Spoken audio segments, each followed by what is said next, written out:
yeah, so rocking up late last night had its perks because I didn't get to see this in like a dwindling twilight. I got to see this in the golden hour of the morning daylight. I'll tell you what, I'm pretty glad that I did, because this morning there's steam coming off the water, my windscreen was all fogged over and icy. But no, it was really cool, it was really spectacular. I think it's probably one of my favourite highlights of this trip so far, and we're only on day 4.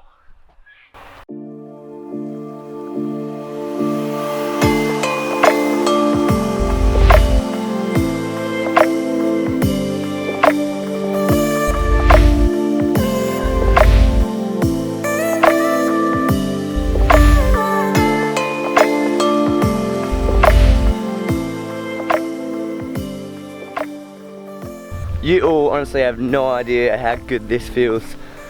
I've been wanting to do this for so long. I've had this trip in planning for ages and ages and ages, and I should have already been on my way, but sometimes things don't work out how you want them to. You just got to adapt and make do with what you got. I'll tell you what I've got is some beautiful scenery and a big smile. On that note, let's go explore a little bit. See what we can find. I mean, I don't think there's a walking trail as such, but I mean,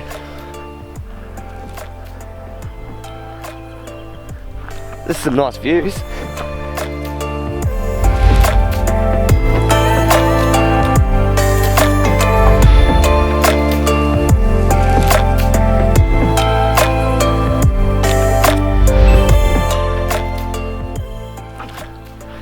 Well, that's certainly unusual.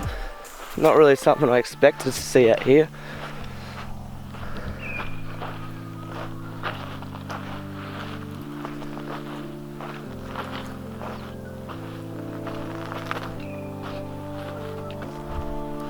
Wonder what the story is behind that. Now I guess pack up and head off to Canberra. I mean, I don't actually have a game plan at all, but I do need to get a new camera battery and also a new camera battery charger, because mine has decided to die on me. So I was just about to leave when a bloke stopped in and said g'day. He was going kayaking, you probably see him in the background there. And I asked him if I was actually allowed to be here because of the gate. I think I said something about it last night. He said, no, it's fine, the gate's just in place to help the farmers. I don't know how, but you know, it's there just in case. I suppose it connects up with other paddocks in case livestock get out. But yeah, so we are allowed to be here. So definitely come to this place, Shanty Reserve.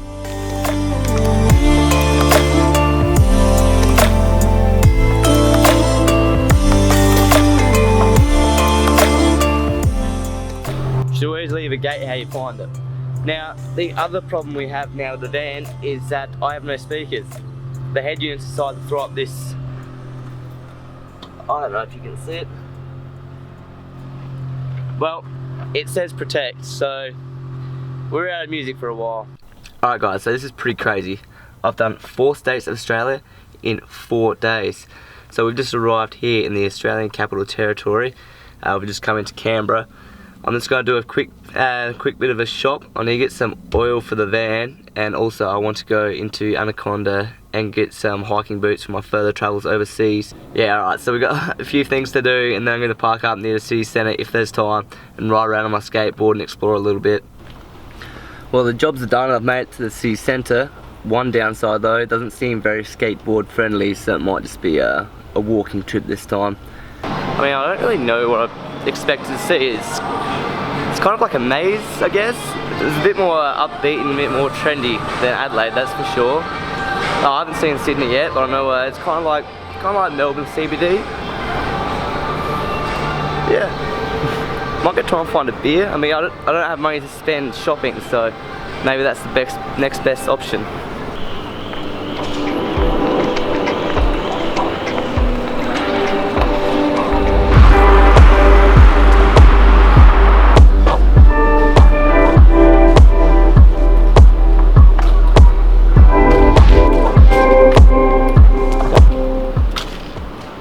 Well, I got that beer I was looking for.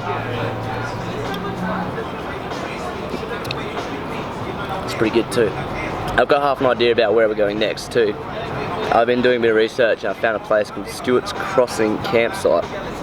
It's about an hour and a half drive from here, so that means we'll be arriving in the dark again. that's not a bad thing, so we found out. And yeah, besides that, I'm probably gonna enjoy this beer, enjoy another one, and hit the road. Had me beers, had a bit of an explore around. Everything's kind of shutting now, so I guess I'm gonna find my way back to the car, and then I'd like to go to the Parliament House, but from my understanding it's only underground parking. Now the thing is, my van, although it is a great accommodation and money saver, it's too high for most underground parkings. I think it sits about, with the roof racks, maybe 2.2 metres, maybe 2.3 metres. So it's a bit of an issue there. But I'm gonna have a look anyway. I mean, I'm running out of time. I really need to start planning these trips better. Oh well, let's just keep winging it.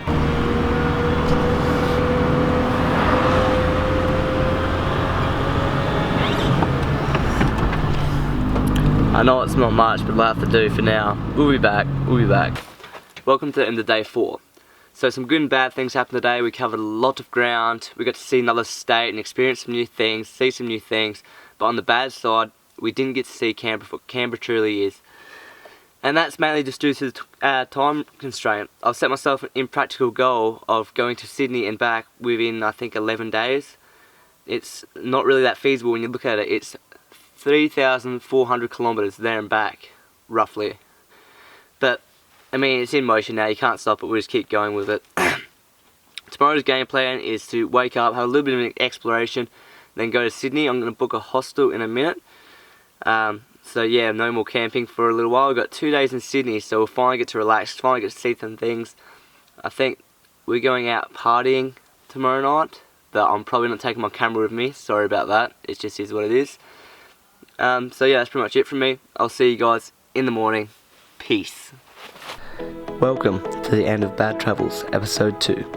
I ended episode 1 in Wagga Wagga. From Wagga Wagga, we travelled to the capital of Australia, Canberra.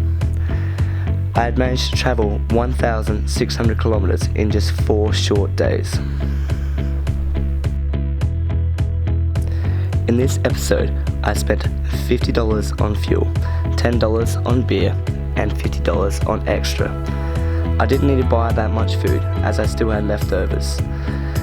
So far on this journey, I had spent $427. Anyway, thank you for watching. If you enjoyed the video, please let me know in the comments below, and I'll see you all next time.